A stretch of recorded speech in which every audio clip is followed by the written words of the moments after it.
Hey, everybody, Dr. Meri Crowley for Now is the Time. And I'm really excited to have Enrique here on the call with me today. We're going to go over a number of things that happened. He was thrown into prison, arrested, just amazing story, and how he's one voice standing up for truth against the darkness, even down at Alligator Alcatraz just a few days ago. So I'm excited to hear about that. But before we do that, let's roll the commercial of QE pain. If you have pain or allergies or a number of other things, these patches will really help you. Let's roll the commercial. As our audience knows, we don't promote anything unless it works. I fell off a ladder, fell down on my leg, opened it up, and there was great pain in it. So I used the patch, and immediately it went away. No pain. Backed by scientific research and rigorous lab testing, even people who have suffered for decades are getting amazing results. Quantum energy is frequencies that connect to your body's energy system. Only QE Strong encodes key intentions and Bible verses about pain relief onto the small patch. You simply place it on your body each day. And with a bonus prayer guide, read aloud a positive intention and 1 or 2 Bible verses about pain relief each day. This unique yet potent multisensory approach is powerful, and it works. The patch provides the touch, and the included prayer guide uses your sight, speech, and hearing to utilize the senses God gave you. That's the quantum effect. Are you ready to experience the quantum effect? Go to QEpain.com/Meri. Yeah, go to QEpain.com or QEstrong.com. You put in my promo code Meri. It's right in the middle of America, MERI, and you'll get a significant discount. They really help. They even have a patch for if you can't sleep or anxiety, and even you can use it on your pets too. So anyway, it will really help me. It will help you too. So anyway, Enrique, it's great to have you on. I know we were going to do this a few days ago. You were down at Alligator Alcatraz. That just opened up, a couple days ago, Enrique? So the president was there on Tuesday for technically the grand opening. They started transferring inmates in on Wednesday. So we went to cover it. And we saw a couple protesters. So I did have a lot of fun when I went over there. We're also tomorrow on Independence Day, we will be covering the No Kings protests here in Southern Florida. So I try to go to as many of these things locally as possible, try to get as involved as I could with some of the process, and also to expose the left for what they are. Well, now, when you're down there, I mean, describe what Alligator Alcatraz is. Did you see any alligators? So as a resident Floridian, I see alligators all the time. As a matter of fact, every single prison in Florida is Alligator Alcatraz because, as you know, here in Florida, alligators are very native and they reside in any pond, stream, or river. So it's very normal. And as a matter of fact, here's another thing: all the hype of the Alligator Alcatraz. Like, I get it, but for the most part, prisons are put away from the populace, from away from big cities. Some county jails, they're temporary holdovers, but the prisons are usually, because the land is cheaper, they could find correctional officers in those areas a lot easier. So this isn't like a surprise. And another thing, also, this facility is something that we voted for, right? Like, we didn't vote specifically for cheaper eggs. We voted for mass deportations. We voted for retribution and retaliation, and this is what we're getting. To the left, this is a consequence of losing an election. To us, it is a benefit to the American people, and I think this facility is needed to a point. I also think that maybe we should not house illegal immigrants for that long. I believe that they should be sent home as quickly as possible, because also the taxpayer has to feed and house them. And I think it's. Did you get to see President Trump? Was he there when you were covering the story down there? He was inside. I went to go cover on the outside. I do have a press pass that would have allowed me to go in, but my focus was covering the protests outside. But yeah, he was on the compound during our broadcast. Well, and so let's get into 4 years ago, I met you, Enrique, in South Dakota at Sturgis, where Felissa, who is a mutual friend of both of ours, put on an event. and Ashley had, a number of people there, Scott McKay, Patrick Byrne, Dr. Stella Emanuel. There were so many different people there, and you were there. I was one of the speakers. And, Sturgis, of course, if you guys don't know, this is where they do that bike rally. They have a huge Sturgis bike rally, and we were in that same place, and she was sabotaged.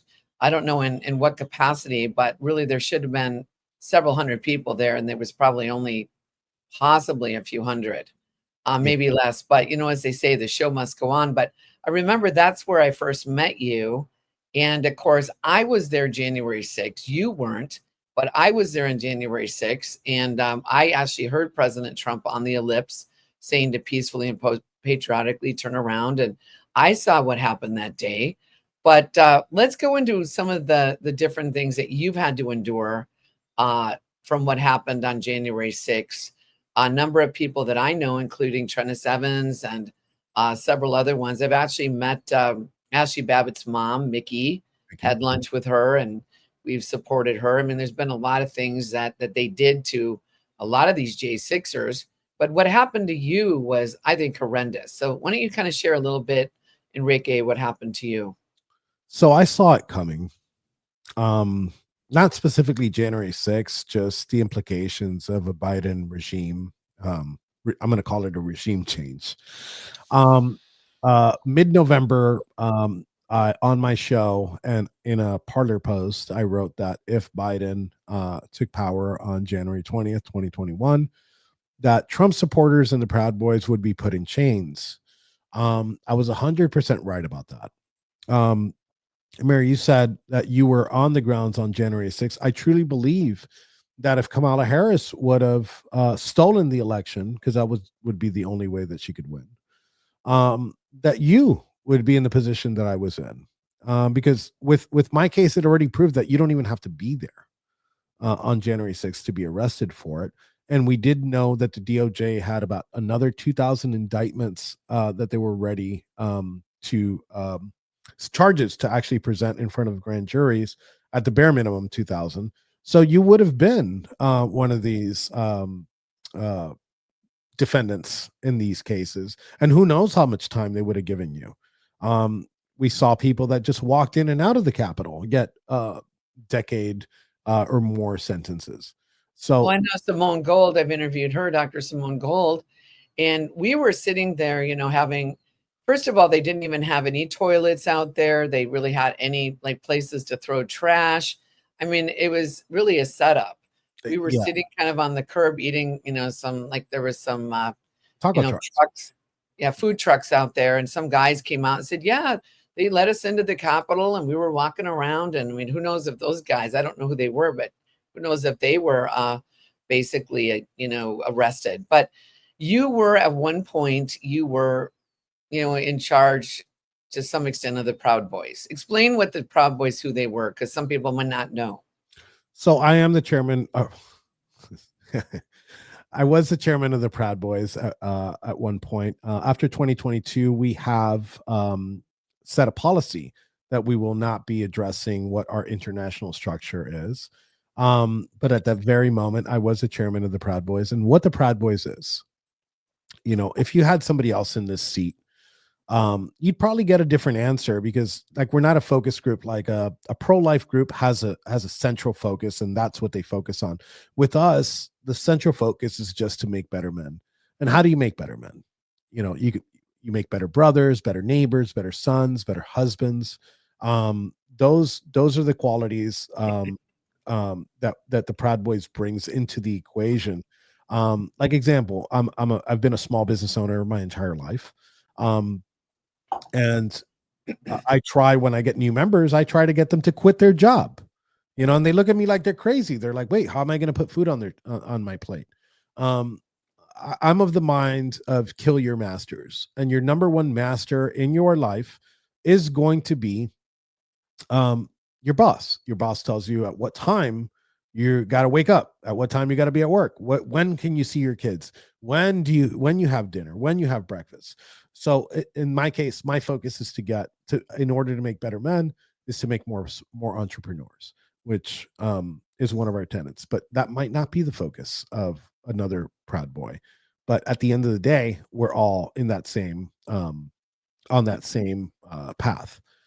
So, Well, and a lot of the Proud Boys, I mean, actually, when I was in DC, it was actually 2020. They had the Jericho March and the Stop the Steal. And I was walking, I think we were right in front of the, I don't know, some restaurant, and some of the Proud Boys came by, and I didn't know who they were. I mean, all of a sudden they go, "Yeah, we're part of the Proud Boys." I go, "That's cool." And they were just very patriotic people, guys. And they were actually at the event in South Dakota in Sturgis. yes. Really nice guys. And so when I heard later that you were arrested, you weren't even there January 6th. Why don't we get into the story of what happened? Because there was a lot of people that were arrested and weren't even at January 6th. So out of the 1,600 defendants, I'm the only one that wasn't there on at DC that day. There's many people that didn't even go on Capitol grounds that were arrested also. But I was the only one that wasn't even in the district when January 6th happened. They wanted, so what they were doing is that they were playing an elaborate game of chess. They wanted on a chessboard, the king is the most important piece because that's the one that needs to be protected, and that's the one that ends the game. So in their political warfare, they wanted to take out the king, which was Donald J. Trump. No offense to the no kings people. I'm not saying he's a king. I'm just saying in the chessboard, he's a king. But they had to go down the line. They had to get the pawns. They had to get the rooks. They had to get the bishops. They had to get the knights. Then they had to take the queen out. And I think that's what they were doing with these indictments, because I didn't get arrested till about a year and change later. So they went ahead and they got like your regular run-of-the-mill patriots that just went there to go listen to the president speak. They walked in and out of the Capitol, and then they wanted to target the groups that went in there, and they targeted the groups, and then they went for the leadership of the groups. So something with in our case, so when Donald Trump got indicted multiple times, the public put names on each one of these cases, and the one here in Florida is called the documents case. The one that was poorly named was the DC case. They named it the January 6th case. If you read through the indictment of Donald Trump in the DC case, it has nothing to do with what happened on the Capitol that day. They concocted this story that Donald Trump, by other means other than what happened at the Capitol, tried to change the results of the election with his actually perfect call with the Secretary of State of Georgia. So they needed to find a way to get Donald Trump and pin him for the events that happened at the Capitol that day. And the way that they did it is, about a month before I had to go to trial, they put me in a room and they slid a paper across a desk and they said, if you attest to this story, not even the truth, right, we'll bond you out next week and you won't have to do a single day in federal prison when we sentence you. I used some very colorful language to tell them to go kick rocks. Funny that I'm trying to watch my language and I have this t-shirt on, but regardless of the fact, they wanted me to turn Donald Trump in, and they wanted me to testify against the president, saying that the president was the one that told me to orchestrate the events at the Capitol that day so they could indict him with what's called 18 USC 2384 seditious conspiracy, which if those indictments would have came in a lot sooner, that might have been a reason to kick him off the ballot, because that's what they didn't want. It didn't do it for justice. They did it because they wanted to take him off the ballot. They didn't want him to win. They wanted to put him in chains. And they wanted to do that through me. And I told them to go screw themselves. And I think that's one of the reasons why they gave me a 22-year sentence. As a matter of fact, the DOJ was asking for a 33-year sentence. But, the judge was so great to me that he didn't give me the 33. He gave me 22. So I appreciate you, Judge Tim Kelly, and I hope that they investigate you. I hope they indict you, and I hope that you have to go through what I went through, and I hope that the suffering that isn't as intense for your family as it was for mine. Well, and we'll pray for him, but justice, the Lord says in the word, vengeance is mine. I will And repay, because I've interviewed your mom and I remember, the trauma, because you have a child too. And you were, so let's go back a little bit. Where were you when they came and they arrested you? I was actually in a hotel room watching the news. I had ordered pizza and having a glass of wine. Uh, and I was watching the events because, I didn't worry. The reason why I was in Baltimore, anyways, is because I burned a Black Lives Matter banner. I admitted to it, and I got arrested going into DC to go watch the president speak. Um, so the judge, when she released me on bond, had told me that I can't be in the district. Which, you know what? At that point, I was tired of traveling. So you And I was- burned a Black Lives Matter flag? yes. Where was it? Uh, it was on the asphalt in front of Harry's Bar, which is the Proud Boys bar in DC. Oh, okay. Yeah. So you could burn an American flag, just don't burn a Black Lives Matter flag, or else they'll give you maximum sentence, which is 6 months in the District of Columbia. So you were in this hotel room, Yes. and did they knock at the door? Did they burst it in? I mean, what did they do? No, nothing happened that day. I just saw the events unfold on TV, and I Oh, okay. posted on social media a couple times, and that was that.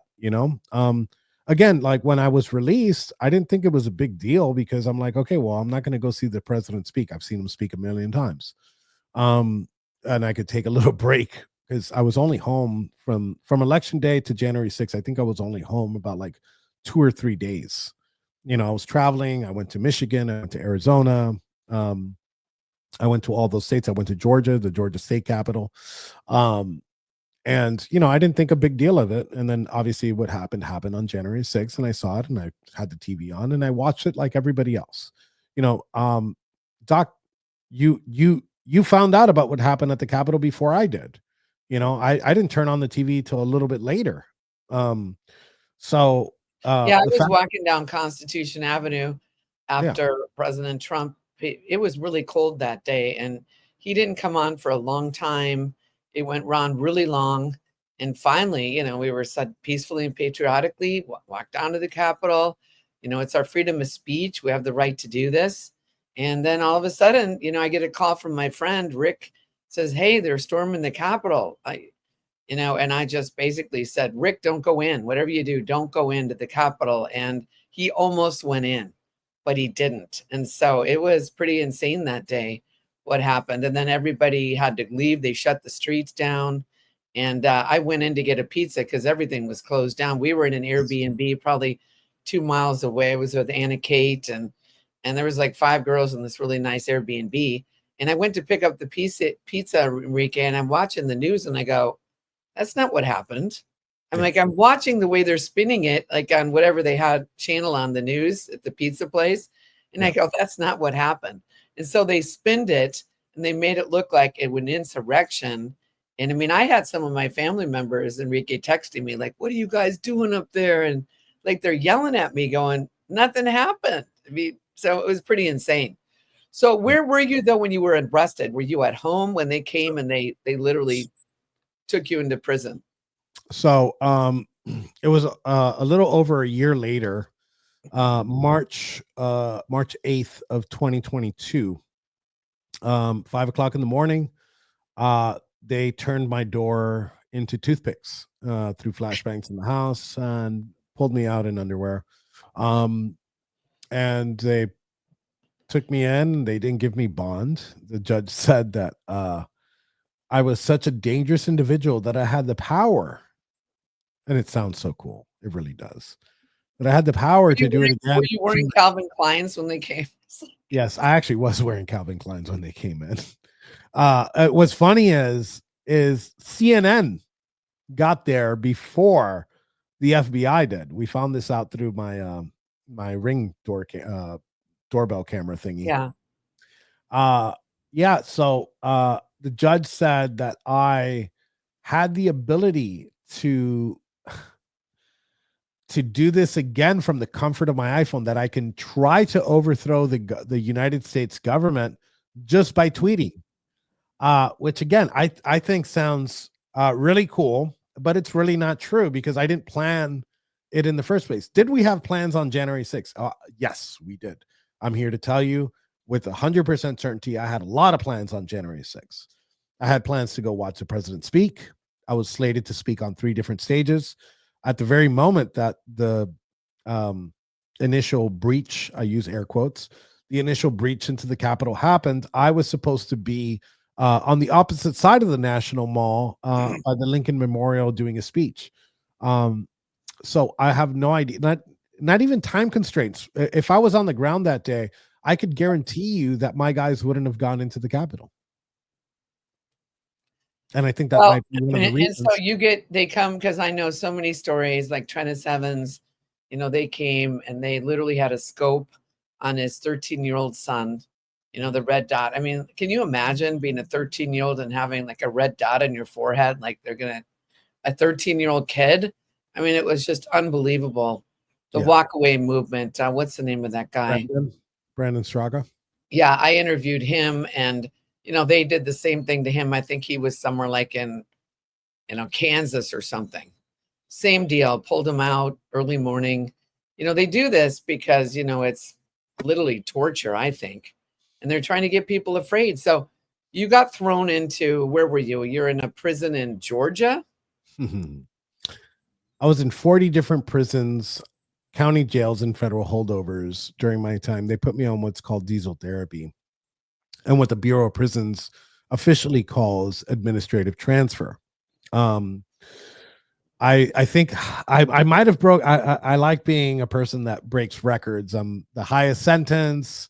We had the longest trial in DC history, and there is no way possible that I think that any inmate in the United States history has been moved more than I have. There's people that have been in prison for their whole lives. People that I met while I was in there that have been in prison for 40 years. I got moved about 5 times. So in my case, I got moved 40 times in the 3 years. I did my entire time in solitary confinement with hardly any communication to the world. And hardly any toiletries and things like that. But well, I know when I interviewed your mom, I think at the time you were in Georgia. I probably was. I went to Georgia. I went to Atlanta, United States Penitentiary, Atlanta, about 4 times because it is. Yeah, you were in Georgia, and I know she being in Florida, they'd have to drive up. I mean, it was a big ordeal to try to visit you. And it wasn't like you were right maybe within, driving distance, like an hour or 2. It was a long trek, and it was really, really difficult.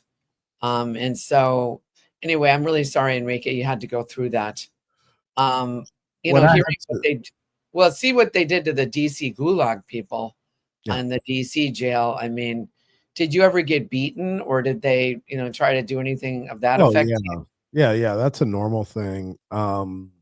The inmates for the most part were very nice. You could kind of imagine, like, even if some of them did what they said that they did, I'm talking about like regular inmates in the prison system, like they have this disdain for the government. So their perception is that I fought against the very people that put them in there. So they were very nice. There was an instance there that I had to put a very sharp object through an abdomen to defend myself. So it wasn't like an easy thing. But like even all through the most nefarious part about that is how easily like one gets adapted. Like that, to me, that's it. At one point after 6 months, that was life. I was going to be here for 20 something years. That's it. Like I already knew that. I came to grips with that. The people who suffered the most are my family. They suffered more than I did, and then I was one of the lucky ones, right? I was in there for 3 years, but I had a very good support system. People like you that are out here fighting for us, my family that was here supporting us, and my brotherhood that supported me through this rough time. And I had the support of the President of the United States, and I had the support of Jesus Christ, my Savior, right? So those things kept me going forward. Some people, whether I did 3 years, but some people did like 1 month or 3 months, right? But those people, and there's a lot of them, that lost everything. They lost their family, they lost their home, they lost everything. So There's no such thing as short time, but regardless of the fact, there is 1,600 individuals that were affected by this, and the tens of thousands of family members and friends of these people that had to go through this hardship. The people who did this, they have to pay. They have to pay. And I'm not talking about, like, when I talk about retaliation, retribution, I'm not talking about violence. I'm talking about accountability by the law. I already know that God's going to do what God does, right? But they do have to be held accountable. No, I agree. So since this is just a short interview, because I've got to go, but let me tell you this, as we are, today's July 3rd. If you watch this, this is the 4th of July weekend when the 56 signers of that Declaration of Independence, you know, I have a little note here that I did a little message earlier. 17 of them lost their fortunes. 12 of them, their houses were destroyed. 5 of them, they became prisoners of war. I mean, 9 of them died during the war. I mean, you could go on and on and on. And to me, that I look at you, Enrique, and some of your compatriots that, you know, literally you guys suffered. A lot of the people, Trina Sevens, you know, Ashley Babbitt ended up losing her life. And, you know, I'm from the Twin Cities originally, and the whole George Floyd thing that happened, that false flag is the way I look at it. And what happened to Ashley Babbitt? Why was there no sorrow for her? You know, she's, I think, a former Air Force, you know, person. So all I'm telling you is that it was not an insurrection there. So where were you then when you finally found out that you were being released? How did you get the news, and how did you react? And when you finally saw your parent, your mom and your family and your daughter, what was that like? So let me tell you, a lot of people think that my freedom came when Donald Trump swore his oath of office, and 15 minutes later, and I'm actually mad at him because he said 9 minutes, so he was 6 minutes behind. 15 minutes later, already the Bureau of Prisons had already an order to release us, and shortly after that, the pardons were sent over. That my mood when they knocked on my door, right, when they, hey, pack your stuff, my mood didn't change, because that wasn't the day of my liberation. The day of my liberation came on November 5th with the re-election of Donald J. Trump, because I knew that he was a person that his motto is promises made, promises kept. So already that morning, that evening, when I found out that there's no other path but Donald J. Trump as the 47th president, I celebrated in my cell. As soon as the door opened, I called my family, called my mother, called my old lady, called my brothers. Your girlfriend. Yes. Yeah. Yeah. She corrects me on that too. But for the most part, after that, I started planning the offense. 2 weeks ago, we were the first J6ers to put a lawsuit against the United States of America, specifically the Biden regime, for the crimes committed against us. We're asking for $100 million in punitive damages and $150 million in compensatory damages. So I'm not here to be on the defense. I'm not here to walk on eggshells. I'm here to help the president of the United States get that retribution and get that retaliation that we so desperately voted for and we so desperately need. And I'm hoping that the DOJ and with the help of the FBI start making these arrests. Yes, no, it takes time. And just like, you know, I actually released my film, Freedom Cries, Sex Trafficking in America, at the Governor's Gun Club in Kennesaw, Georgia, where, you know, the Georgia Bureau of Investigation, Nancy Schaefer, she was a state senator from Georgia that was literally looking at the cases of CPS taking kids away from the home and a lot of the corruption involved. And they said her husband, Bruce, literally killed her and then killed himself in a murder-suicide, that the Georgia Bureau of Investigation deemed that it was a murder-suicide, it wasn't true at all. So interestingly enough, God is a God of justice, because as I showed my film for the first time with several hundred people there, the Georgia Bureau of Investigation was in the next room doing their Christmas party. If you could believe it or believe that. And so it's a showdown, and it's going to be the greatest show on earth, Enrique. And I believe there will be justice. It takes time to bring these cases, and even people are thinking, well, why doesn't Pam Bondi? Why don't they like bring the Epstein files up? And what about this? What about that? There's been so much corruption among all this for so long that it takes time to do this stuff. It really does, and that's why everyone's prayers are really going to be important. Go ahead, Enrique. And I do believe that. I do believe that things take time, but also the time is ticking, right? So we have to move. It's time to move. That's why the name of my show is Now is the Time. Yeah. So and now is the time to take action. So final question. You know, when you first saw your old lady or your girlfriend, when you first saw her and your daughter and your mother, I mean, where did they drive up to? I don't have a daughter, but for the most I thought you have a child though, don't you? No, I don't. Okay. So yeah. I was mixed that up with somebody else's son. Sorry. No, yeah. So what ends up happening is I get released out of Louisiana, out of Pollock, Louisiana. And I had to drive. Well, I had to get picked up and go to the Dallas airport because there was like a snowing in Louisiana, which is very, very rare. So no planes could take off. I went to Dallas, and then the very next day I flew from Dallas to Miami, where I saw my mother and my girlfriend for the first time, and my father and my entire family and my lawyers, my friends, and also a giant mob. I don't know if you've seen the scene, but a giant mob of journalists that actually fought each other to take pictures and take an interview, to the point where DHS had to pull me out of the room because they felt like something bad was going to happen. Pull me out of the airport because something bad was going to happen. But yeah, it was an amazing time. It wasn't real. It's still not real. You know, what is the date? What was the actual date? I actually was one of the last ones released, and I'll tell you that it's a funny story. So Donald Trump signs. It's one pardon. It's 3 pages for everybody, right? Nobody has their individual sign pardoned by Donald Trump. So what ends up happening with that is the document states it's for people who were in or around the Capitol. So when the warden went to go release me, I was ready to leave on January 20th in the early evening. And she's like, look, she had to come from home.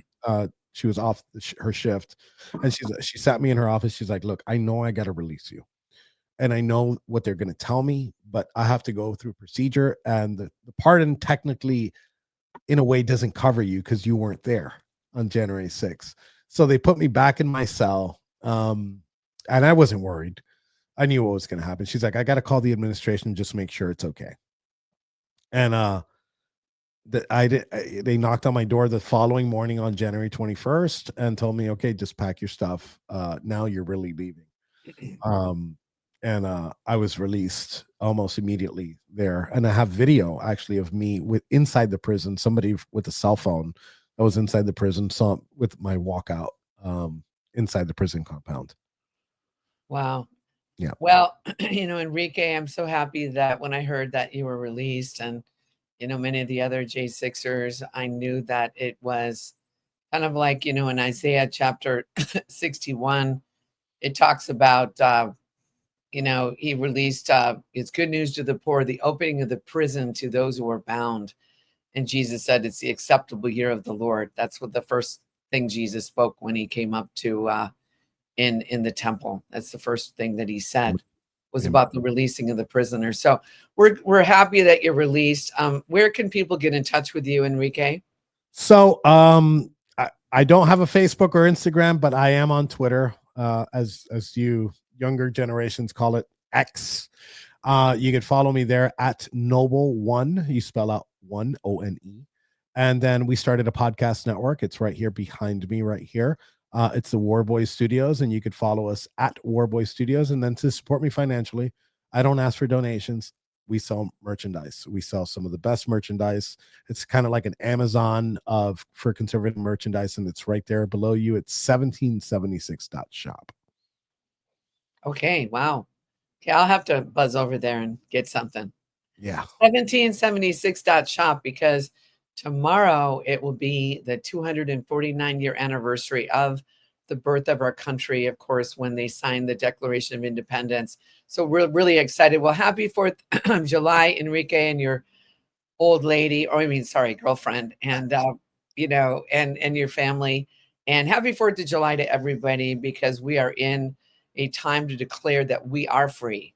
And really, I believe we're still at the beginning of the war. Just like when they signed that Declaration of Independence, there was several years that they weren't free when they signed that. It was a statement like, we're declaring our freedom. And so thanks for watching. Now is the time. I'm going to be speaking at various places in Massachusetts, North Carolina, San Jose. If you could go to my website, people watching, mericrowley.com. My name's right in the middle of America. And, a lot of my different shows are there. And if you do, I am a nonprofit foundation. We are reaching out to the kids that have been trafficked, working with them. If you'd like to make a donation, it is a nonprofit, tax deductible foundation I've had for 25 years. We'd appreciate it.